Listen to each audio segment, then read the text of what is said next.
Bonjour les amis, je vous retrouve un peu en retard en ce tout début d'année. Je l'espère en pleine forme, en tout cas je vous le souhaite. Vous avez, je l'imagine, aussi régénéré tous vos sens avec les occasions que nous offrent généralement ces fêtes de fin d'année. Et même pour ceux qui ont été seuls, vous avez pu peut-être ressentir au plus profond de vous ces moments de magie à travers des chants, des illuminations, un bon repas. Nous avons quelquefois des frissons d'émotions beaucoup plus intenses juste avec ce type de moment.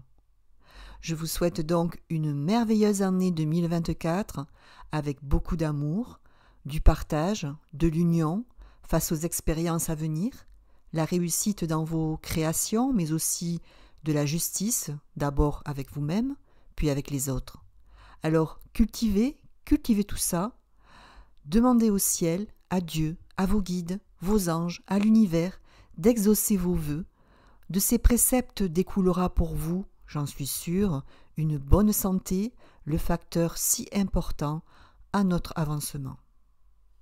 Cette année a débuté depuis quelques jours et c'est l'occasion de visionner, si vous ne l'avez pas fait, la vidéo que j'ai réalisée sur l'année 2024 et ses influences. Elle est très complète et vous donne des indications sur votre signe solaire durant cette année qui vient. J'ai aussi créé un oracle de 88 cartes, le Chronos Oracle, dont la vidéo explicative est aussi en ligne sur YouTube, sur ma chaîne Avenir et Symboles. Il a été créé entièrement par mes soins, les peintures sont originales et uniques. Vous pourrez le commander via mon adresse mail aveniretsymbole@orange.fr. Voilà, après ces annonces, je me présente à vous, les nouveaux abonnés. Je suis Gabrielle, astrologue, cartomancienne et numérologue. Pour faire croître la chaîne, je vous invite à vous abonner, à partager la vidéo et à cliquer sur le pouce en l'air pour liker la vidéo. Je vous en remercie toutes et tous grandement. Nous sommes donc sur la première nouvelle lune de l'année qui aura lieu le 11 janvier 2024 à 11h57 heure de Greenwich. Ce thème nous dessine un modèle bol lui conférant une polarité lunaire avec ses émotions. Des émotions recueillies et transmises au service d'une mission du cœur à l'autre. C'est une invitation au partage, au don de nos émotions les plus énergisantes. Vénus en planète incisive mène la danse de ce thème. Une Vénus en chute dans le Sagittaire qui exacerbe la sensualité, la gourmandise et peut se révéler vénale dans certains cas. Donc une nouvelle lune en Capricorne avec aussi Mars et Pluton en Capricorne. Donc 4 planètes en Capricorne, dont 3 planètes de pouvoir, Soleil, Mars et Pluton, qui représentent le pouvoir de la représentation, du visible pour le Soleil, le pouvoir de la matière avec Mars et le pouvoir de l'invisible avec Pluton. Donc nous assistons là, en ces débuts d'année, à la construction, la structuration de nouveaux pouvoirs dans un nouveau paradigme.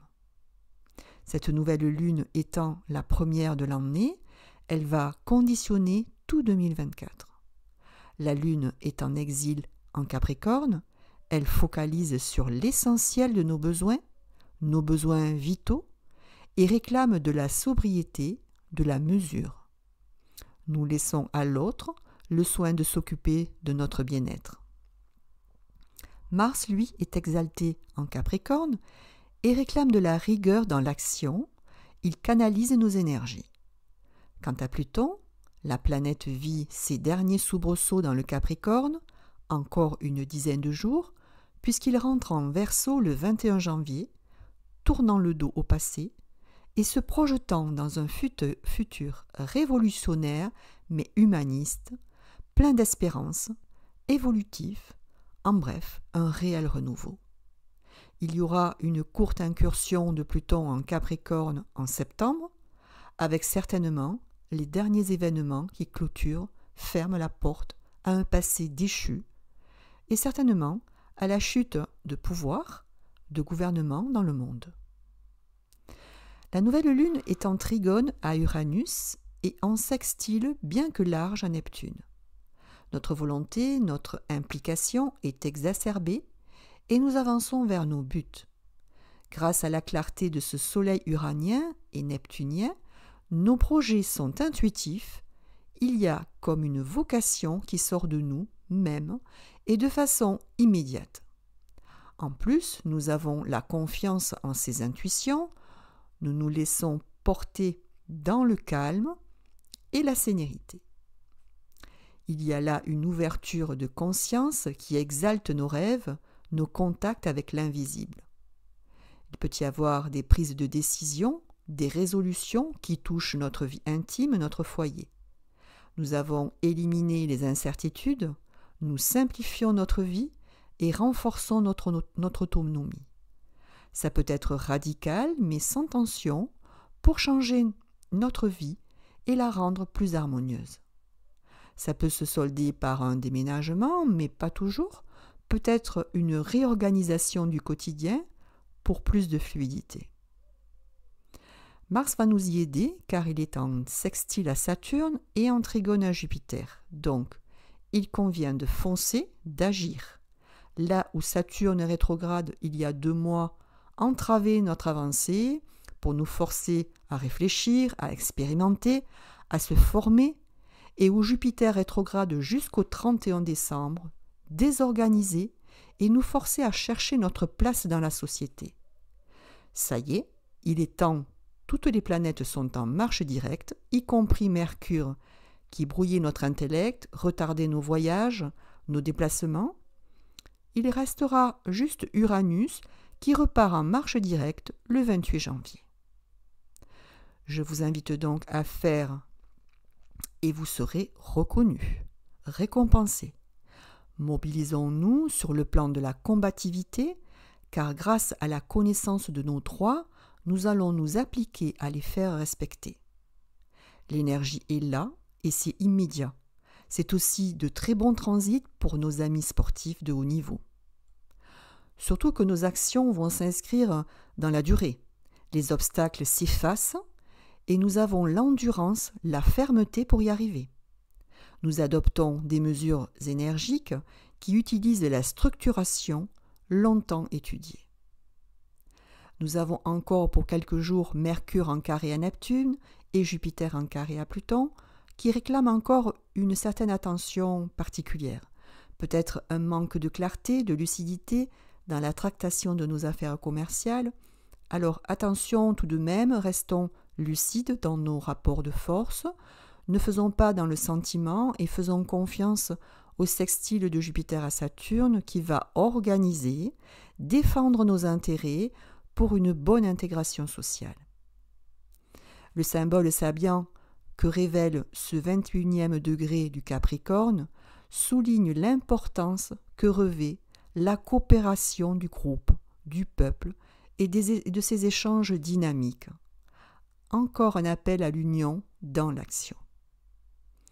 En conclusion, une nouvelle lune finalement positive, pleine d'allant, la discipline, les efforts qui nous ont été imposés débouchent sur une belle récolte, un meilleur bien-être. La réussite vient au prix de longs efforts. Nous devons compter sur nos propres forces et s'unir aux autres pour les décupler. Nous ne subissons plus les événements, nous sommes maîtres de notre destin, les clés sont en nous et ce sont des cadeaux. Les masques tombent sur les mauvaises intentions, les mensonges, les duperies, les ouvertures, les éclaircissements, les révélations vont permettre la signature de nouveaux actes. Une connexion avec l'invisible suivie d'une nouvelle prise de conscience est à présent possible et avec la récolte de ce que nous avons semé. Les signes vedettes de cette nouvelle lune seront les Capricornes premier et dernier décan, les Taureaux, les Poissons du premier et dernier décan, les Sagittaires deuxième et dernier décan. Pour les autres signes, comme d'habitude, il vous suffit de regarder dans quelle maison de votre thème natal se positionne cette nouvelle lune et donc trouver le domaine concerné. En numérologie, lorsqu'on ajoute tous les chiffres pour le 11 janvier 2024, soit 1 plus 1 plus 1 plus 2 plus 2 plus 4, on obtient 11, donc 2 en résultat final. Le 11 libère une très haute vibration qui génère de grandes inspirations et un accès plus facile aux choses de l'au-delà, à condition d'être déjà sur un chemin spirituel avancé. C'est encore un appel du pied à s'unir, à faire 1 plus 1, car sinon le 1 en devient égoïste, narcissique. Par le 2, c'est la réussite dans la complémentarité d'une association, dans une souplesse et une adaptation que ne délivre pas le 1. Le 2 réclame aussi de la patience dans un jeu de concession. C'est une recherche aussi de l'équilibre et de l'harmonie dans la relation à l'autre. C'est dans une relation à deux que la fécondation est possible. Dans le 1, tout seul, la fécondation est impossible. Certes, l'évolution sociale est souvent au firmament, mais stérile pour l'avancement de notre monde, alors que la relation à deux a un effet constructif, c'est un noyau pour une nouvelle société. Du coup, ne restez pas seuls, mes amis. Le 2, c'est l'avenir, l'union des cœurs, c'est la clé de notre salut. Osez les nouvelles rencontres. Je vous remercie de m'avoir écouté jusque-là. Avant de quitter la chaîne, je vous invite à vous abonner, à cliquer sur le pouce en l'air et à partager la vidéo. Votre participation active est nécessaire pour l'évolution de la chaîne et elle en a besoin en ce début d'année. N'hésitez pas à me contacter par mail avenir-et-symbole@orange.fr pour laisser vos commentaires qui apportent toujours de la vie à cette chaîne. Je vous réponds dès que possible. Je vous souhaite encore une très très belle année 2024 et à bientôt pour l'étude de la pleine lune du 25 janvier 2024. Bises à toutes et à tous et à bientôt.